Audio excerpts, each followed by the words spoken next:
Alhamdulillahi Rabbil Alamin. On poursuit avec notre série questions-réponses. Wabillahi tawfiq. Pour celles et ceux qui veulent retrouver les précédentes vidéos que j'ai traitées, les précédentes questions, rendez-vous sur mon site officiel www.rachideljai.com.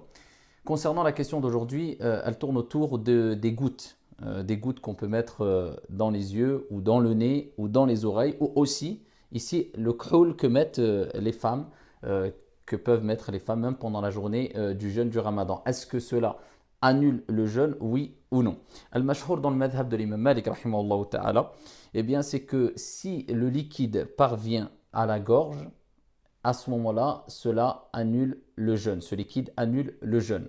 Par contre, s'il ne parvient pas à la gorge, eh bien cela n'annule pas le jeûne. Ils se sont appuyés entre autres du hadith très connu rapporté par Ashab as-Sunan, rapporté par Abu Daoud et d'autres, où le prophète Mohammed alayhi salatu wassalam a dit وَبَالِغْ فِي الْإِسْتِنْشَاقِ إِلَّا أَن تَكُونَ صَائِمًا. Il parle des ablutions et il dit qu'il faut insister lors des ablutions dans le fait d'inspirer l'eau avec son nez, mais il dit sauf si tu es en jeûne, par crainte que l'eau parvienne à la gorge et cela annule le jeûne. Voilà pourquoi il est ici indispensable d'éviter de mettre des gouttes ou bien que ce soit dans les yeux ou dans les oreilles pendant la journée du jeûne du Ramadan, car il y a un risque clair que ce liquide-là parvienne à la gorge. Par contre, celui qui l'a mis et il n'y a aucun liquide qui parvienne à la gorge, il ne sent rien dans sa gorge, cela n'annule pas le jeûne. Mais il est beaucoup plus préférable de le mettre avant le fajr si possible, ou bien après le maghrib si possible. Si la personne n'a pas d'autre choix que de le mettre en journée car il est malade,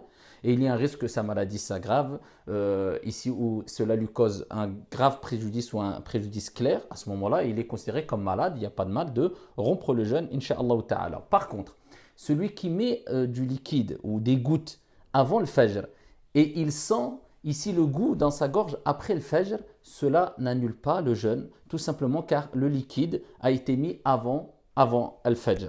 Donc voilà concernant les gouttes, voilà concernant ces liquides, ou voilà concernant le khul aussi pour les femmes, car les femmes aussi peuvent être amenées à mettre du khul et quelquefois ils sont amenés à sentir le goût du khul dans leur gorge. Si cela a lieu pendant la journée du jeûne et le khul a été mis pendant la journée, cela annule le jeûne.